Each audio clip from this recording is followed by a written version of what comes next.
This is how busy people with limited time can make steady progress on something. Yes. And that's what we're after. We're after the long haul, making this happen. We don't want to be a flash in the pan. We want to see steady progress where by this time next year, you're going to look back on 2024 and see that you made some good, steady progress and your family is in a much better position than they were a year ago. The Ready Life, into the country. Hi, I'm Lisa Meisner. And I'm Nick, her husband. Welcome back to the Ready Life podcast, where we show you how to make your home and family as independent as possible for basic necessities like water, heat, food, and the power that most of us depend on for these things. That's right. 2023 has flown by, hasn't it? It sure has. I cannot believe. I mean, where has it gone? I don't know. But there's been lots of eventful things in our lives, but there's also been a lot of lessons this year that we've learned. And in this week's episode, we're going to share some of our top takeaways from 2023. We're also going to share a simple strategy that we've been using to figure out exactly what we need to work on in the new year and how to plan it out and all of that. It's really awesome, and I think you're going to enjoy it. But first off, our lessons learned in 2023. Oh boy, haven't we learned a lot? I hope so. We should have. Yeah, so the first one we thought of was the importance of having an emergency fund and being debt-free. Yeah. Those two things have been such a tremendous blessing, and especially this year with launching our business and the Ready Life Academy. We have been so grateful that we haven't had that debt, and we also have a very good emergency fund that we can fall back on. It takes a lot of stress out of some of the situations that you can face when you're starting a new business. Because we left the former employment in the middle of the year. And so we would have been up a creek. We couldn't have done that if we were in debt and didn't have an emergency fund. So that's right. Yeah, it's been a real blessing. That's right. Another one that came to mind was the importance of making a plan and doing due diligence before starting with something big. And I think of a significant endeavor that we embarked on this year and how we had put months of planning into it beforehand and, trying to get everything worked out. And of course, almost never do things work out exactly the way that you planned them, but at least you have a plan rather than completely shooting from the hip. And it's proven to be a great blessing when, not that you have to plan out everything, but when you're doing something big, something significant, it really is, it's come home to us, the importance of that. And we're really thankful for that in this particular instance. And riding on the tails of that is, sometimes when you get started with a very large endeavor, it takes a really big push at the beginning, kind of like a surge. We actually had tried starting this business while you were still working a full-time job and getting it off the ground, and it just was not happening. Because I was working more than a full-time job. Yeah, you were working overtime. And there was just no way we weren't making any progress. We weren't. And we knew that to get a new business off the ground or a new endeavor, it was going to take a tremendous amount of work. And that's very true that to be cognizant of that when you're starting something out, just like a locomotive, it's going to take a lot of energy to get it going. Yeah. And but then it's important to get through that big push and get your priorities realigned after you've gotten through that big push and get into a good place where you're sustainable, because that big push is not sustainable. No. You can't keep up that pace forever. And so you got to get back into a good place where you are in it for the long haul and where you're not going to burn out. And with any endeavor, and we're thinking particularly of our endeavor this year, but it's with any of the big projects that we're all working on. It's the same idea. Yeah, like with your homestead, you've got big plans for this year, hopefully, and recognizing these little lessons can really help you to plan ahead so that you don't get overwhelmed, recognizing that there's that big push, creating priorities, and getting, to help you get through that to the other side. Yeah, I think of the 4-burner principle. I think we've talked about it before, but it really just speaks to my mind and just the way my mind works. And it's that life consists of 4 main burners: family, friends, work, and health. And the idea is that anytime you turn one of those burners up, you're going to have to turn other burners down, that there's only so much time and energy and whatever to go around, and you can't have everything going full blast all at the same time. When you turn one up, you're going to have to turn at least one down, if not 2 down. And that's not to say that you never surge. I mean, we were just talking about that. You do. There's seasons of life, and there's times where you do that, but you have to realize the impact that it's going to have, that you're going to have to turn down some of the other burners. And so, there's seasons of life where when you've got young children, the family burner is going to be turned sky high, and some of the other burners are going to have to be turned down. And then, if you're dealing with a health crisis, the health burner is going to be turned sky high, some of the others turned down. And just recognizing that principle, realizing that you're going to have to turn some burners up to get it going, but then don't stay there perpetually. Try and get things back into alignment as soon as you can. Yeah, there's only a finite amount of you. And if you try and spread yourself so thin, then you're not going to do very well at any of them. Right. And so recognizing that you got to turn some of those burners down, and it's okay. It's okay to do that when you need to, but to recognize that you can't leave one of those burners all the way up on high for an extended period of time, because then the others are just going to suffer.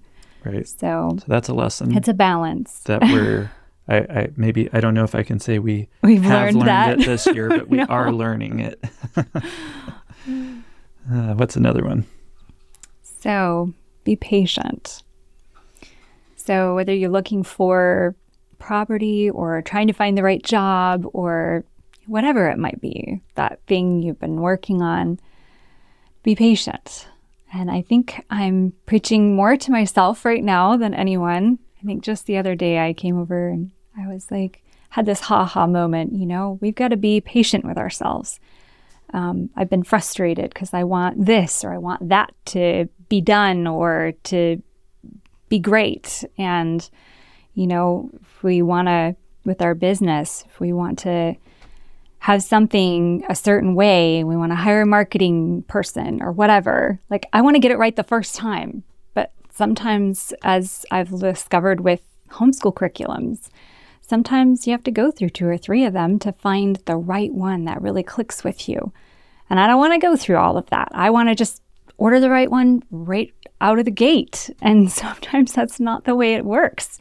And to be patient with yourself that, it's okay. While you're waiting for the right thing, you just have to go around and test the different doors and find out which one is just a little bit ajar. Rather than just sitting there and waiting for the right thing to come and find you, you've got to get up and you've got to go do that thing and order the 5 different curriculums or, recognize that you're going to make mistakes. And that's how you learn and that's how you figure out what's going to actually work for you and for your specific situation. I think that's really been a lesson for us this year that we've learned on probably a number of fronts, but I'm just thinking of one where we had several months that were kind of frustrating, Yeah. where we felt like we were spinning our wheels and we couldn't seem to get direction. We're kind of floundering around. But we kept trying and we kept prodding and kept testing those doors like you were talking about, rather than just waiting for an unseen hand to push us through a door that was wide open, to be testing them, because you don't know, how do you know whether the door is open unless you try it out, know? And so we just kept trying and prodding and testing, and one step at a time, it came together, not all at one time, but one piece at a time. The first piece would come clear, and then we were just all over it, and we'd jump on it, and we thought, here we are. This is the solution we've been looking for. And then our initial solution would turn out to be wrong. But it did get us one step closer to where we needed to be. And we discovered after we'd been, because it was tempting to get discouraged after you think you've found the right thing, the right solution, and you implement it, you got your heart in it 100%, and then you realize it wasn't the right thing. It's tempted to get discouraged at that point. But after going through this a number of times, we looked back and it was like, we wouldn't be where we are now if we hadn't been through those earlier steps. And so it really was a journey. And even though it felt like we failed at each step, each one of those steps was actually leading us closer to our goal. And so, like I said, when we look back on it, we take courage with that knowledge that all those months of frustration were not in vain. Yes. They served a purpose, and with patience and persistence, they resulted in something that was better than we could have imagined. I was just thinking about a really practical application for you on your homestead. Maybe you're frustrated with your garden. You've been trying. I've dealt with this for a number of years. And, you try one thing and it seems like it really works, but then it doesn't. Or something else comes up and you keep running into one challenge after another. But just think about it. With each challenge, you are learning more and you're becoming more skilled and better at what you really want to do. So don't give up. Be patient. That's right. Patient with yourself. Be patient with the process. Be patient with that journey, one step at a time. That's right. So those were some of the lessons that we've either learned or are learning. Still mostly learning. 2023. But just kind of in line with that, working your way through a process and making things happen, we wanted to share something really practical in this episode with you that we think is going to help you. We're turning over a new year and new beginnings, all of this kind of thing. And as you're looking at your situation and you want to, I hope that you have a real desire to get your family in a better position where they're more prepared, where you're not so dependent upon the system for your basic necessities and things like this. And if that's the situation that you find yourself in, it's not going to just happen just by chance. You've got to have a plan to make it happen. It does, if you're just, and I get it, if you're used to operating just kind of shooting from the hip and just whatever seems like the thing to work on that. I get it. It sounds like it's very constraining to have a plan and all of this. That's kind of my style. I'm kind of a footloose and fancy free, and let's just, there's a lot of factors going on. There's weather and there's time and all of these kinds of things, and let's just work on whatever's seems like the best thing to work on today. And I'm the one that comes with the pencil and the paper and goes, okay, let's make a plan. Great. So I hear you. I'm with you. I understand what you're feeling, but I can tell you from experience, it's not going to happen. You're not going to make much progress this next year unless you have a plan of action and you work with it. It doesn't have to be rigid. Plans are movable. They're a living document. But yes. it keeps you moving and focused. It keeps you focused. That's really the key here, I think, is the focus. And so we want to share with you the method that we use in the Ready Life Academy for helping folks to get to that point of get through this first stage of what do I do? It's overwhelming. There's so much that you could do. What do I work on now? And it's the thing that everyone should do, but almost nobody does. Yeah. And it's what you should start with so that you can put your time and your money to best account. And it is how you're going to make things happen in 2024. It's been really exciting to watch the people who are going through the Ready Life Academy right now, and they're going through this very process and asking those questions and making a plan. And it's exciting. I know I love this sort of thing. So, this time of year is one of my favorite times. Let's sit down, let's make a plan, let's set our goals, let's map them out. But we're not going to do the usual New Year's resolutions thing, which is, yes. I want to do X, Y, Z, and that's it. And, then it falls flat when things come up. We're actually going to have a methodical approach where we plan it out and stick with it. And that's where having a supportive community and a system in place for accountability, the kind of things really help it to stick where you can follow through. But anyhow, we wanted to share with you the process that we teach in the Ready Life Academy. So the first step is to assess your current situation.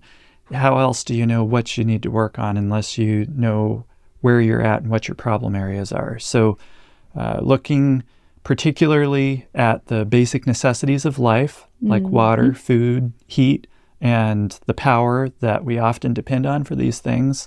We're going to look at those things in particular. And in the Academy, we have a tool that asks a series of questions to help you identify your major problem areas. But you can do this by thinking through it. If you needed to, one way is to flip the main breaker off in your house and see what stops working without electricity. But to just think through each of your systems and what are the potential places where they are dependent upon utilities or upon the system, and just to identify your problem areas. That's our first step, is assess your situation and identify your problem areas. Then the next step is, once you've identified your problem areas, they might be huge. Like, I don't have any water, right? When my power went off, like I couldn't flush the toilet, there's no water coming out of the sea. So then you need to figure out and learn more about that. So that way you can make a plan. Because if you don't know how to get water from wherever the source of your water is into your kitchen sink, you need to learn a little bit about that process and what goes into that. Learn about hand pumps if you have a well. Learn about springs if you have a spring. Learn about whatever your particular source of water is. You need to learn more about that. So that way you're able to sit down and make a plan. Because you can't make a plan if you have no idea how it gets from point A to point B. Right. Yep. Know what your options are. Because how do you make a plan if you don't even know what your options are? So then the next step is to break things into projects. Once you know a little bit about your problem areas, and I wouldn't suggest that this is not that stage that Lisa was talking about. That's not necessarily the stage where you dig in and get in-depth knowledge where you know everything thoroughly. It's easy to get just bogged down at this stage. We're just talking about doing some quick learning where you're just trying to learn what your options are and what's the best option for the situation that you're in. And so once you know what your problem areas are, you can now make a list of these projects that are needed to resolve that problem. So just for instance, let's say that you've got a slow well that's powered by the grid, where the pump is powered by the grid. Your projects that you come up with, where you're breaking them into smaller chunks that are actually projects, your projects in that scenario might potentially be to install a storage cistern and put a pump timer on your pump to help you squeeze as much water as possible out of that well. And then from the grid side of things, where your pump is dependent upon the grid, you could install a hand pump so that you aren't dependent upon the power company for your water.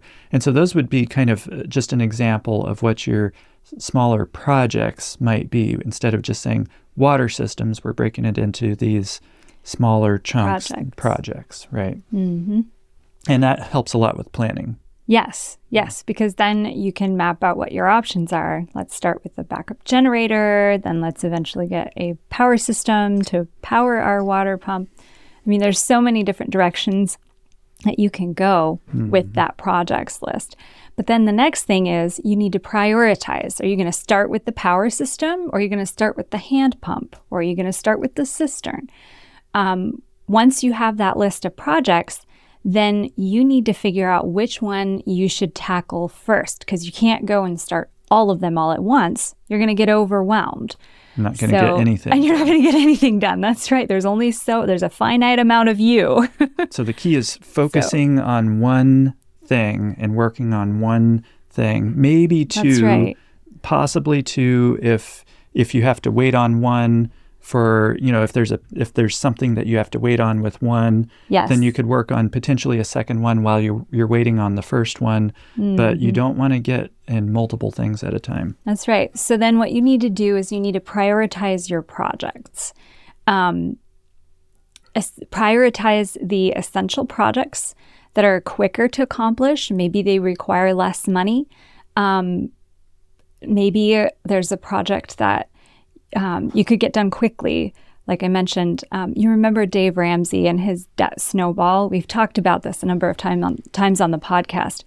Well, they have found with thousands of examples that starting with your smallest debts and paying them off first is the most effective way to do it, even if the interest rate is higher on some of your larger debts. Mathematically, it doesn't seem to make... Lower.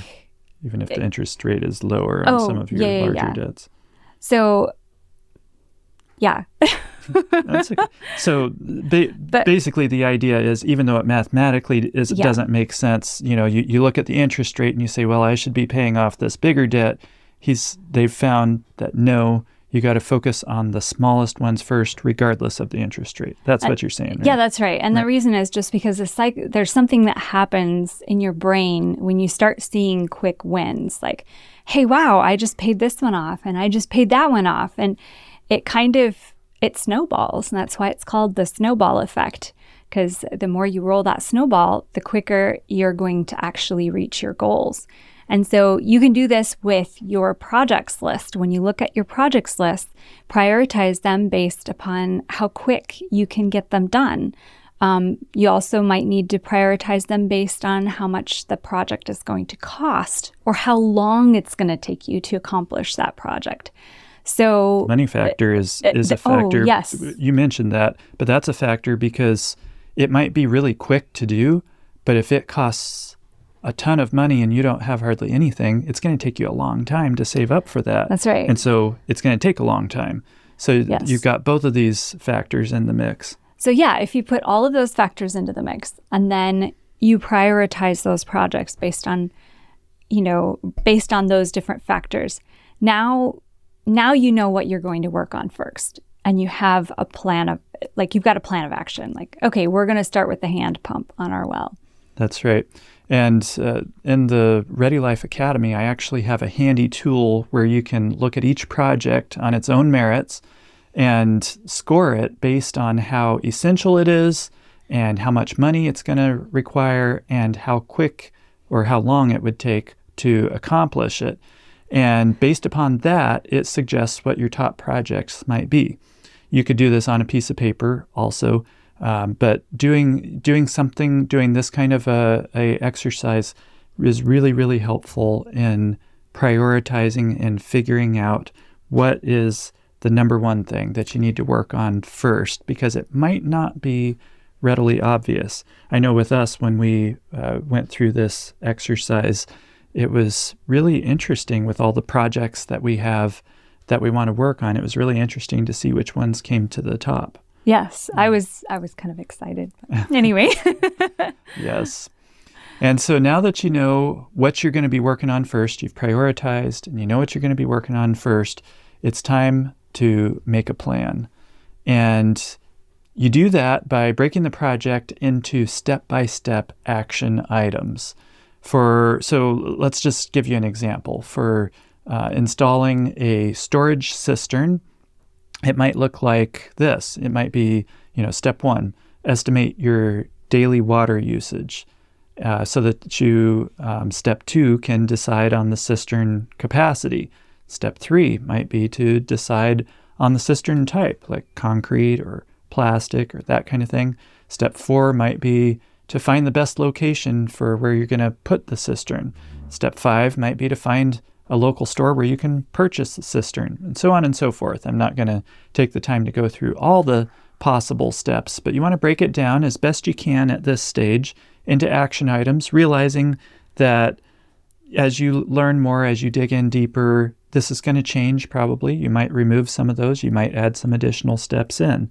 But you're going to do your best to make those action items, and then that's going to be preparatory to our final step, which is... my favorite. Your favorite. Schedule it. Put it on the calendar. That's right. We were talking earlier about how Nick really likes to just kind of wing it and just make it happen as it happens. And I like to have it all scheduled and rigid. Both of those things are really helpful. It's helpful to have a plan and to put it on your calendar and all of that. But it's also helpful to recognize that sometimes you have to make adjustments and you have to take what you planned and rearrange things. And so you have to be flexible, but schedule it. Go ahead and put it on the calendar. Might feel a little bit scary for some of you, but just put it on the calendar and then start working your way through it. And recognize that it's not written in stone. You may need to go and rearrange your schedule and bump things forward or pull things, back, whatever it might be, but put it on the calendar. Because once you put it on your calendar, then it's like, okay, this is going to actually happen, instead of just always, I'm going to do it tomorrow. I'll get to it tomorrow. Yep. Tomorrow never comes. But this is how busy people with limited time can make steady progress on something. Yes. And that's what we're after. We're after the long haul, making this happen. We don't want to be a flash in the pan. We want to see steady progress where by this time next year, you're going to look back on 2024 and see that you made some good, steady progress and your family is in a much better position than they were a year ago. That's really what we're looking for. That's right. It's a simple process, but it's so important if you want to end up this year with, like I said, your family being in a better position where you can not only take care of them, but also be a help to others. So anyhow, that's what we've been working on in the Ready Life Academy this month so far, trying to get everybody where they've got their plan of action and know what they're going to work on in 2024. And I think that you'll find this method to work well for you also. And Yep. So one other item we wanted to mention, remember how we were talking about the importance of getting some quick wins? Well, I'm really excited because next week we're going to focus on one of the best ways for most folks to start this next year with a quick win. That's in your pantry. That's right. Working on a good food storage plan and beefing up that pantry is something that you can do regardless of where you live right now. And really, whatever your budget is, this is something you can start working on right now. If your budget is smaller, it'll just take you a little bit longer to get to the same place, but you can still make steady progress. I know, because we've done it. That's and right. We're going to do it again, too. Yep. So we're going to focus on that in next week's podcast episode, since next week is also the start of another milestone for us. It is when our first accelerator begins in the Ready Life Academy. And this accelerator is, you guessed food it. storage planning. That's right. So you'll come out of the other side of this 4-week accelerator with a custom food storage plan that is tailor-made for your family, so you know exactly how much of which ingredients and food items you're going to need to last you for any given time period. And it's customized to your diet as well as, the foods that you regularly eat, the stuff that you like. And you'll end up with a well-stocked pantry and a detailed plan, so you can turn that pantry into a home grocery that can tide you over until the next growing season. That's really the goal of your pantry, is to be something that can carry you through the times when you're not producing much, if any, food, to get you through until the times when you can produce more. That's so right. If you're wanting to make a start in 2024 and get your family as prepared as possible, you can still get into the Ready Life Academy in time where you won't have missed a single thing. This is our very first accelerator, and we'll all be going through this together with plenty of time for questions and helping you out with the specifics of your situation. And you can do it all for less than the cost of a family meal at a mediocre restaurant. So here's how it works. You go to thereadylife.com/academy. All the details are on that page for those of you who like details. And if you don't, just click the button and it'll take you down to the bottom line where you can enroll in the academy and start making your plan of action right away before we get started with the food storage accelerator next week. So once again, just go to thereadylife.com/academy, and the link will also be in the description. That's right. That's right. So I really hope this episode has inspired you to take some time this week before the new year begins and assess your situation. Prioritize what needs to be done. Find some quick wins. Break them into action items and get them scheduled in your calendar for this next year. That way you can stop worrying and fretting about what's happening in the world and start really doing something about it, beginning your path to preparedness. So let's make 2024 count for something, and we'll see you in the new year. Sounds great. Happy New Year, y'all. Bye.